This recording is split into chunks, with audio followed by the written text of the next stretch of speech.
রাজার ঘরে ছোট রানী এলো পদ্মাবতী।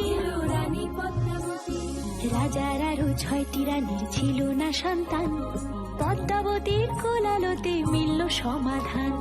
বছর যেতে জন্ম নিল 7 ছেলে 1 মেয়ে, হয় খুশির আকাশ হঠাৎ কালো মেঘে গেল ছেয়ে। হিংসেতে যায় জ্বলে পুড়ে বাকি 6টি রানী, যুক্তি করে ঘটায় ওরা 7 কুমারের হানি।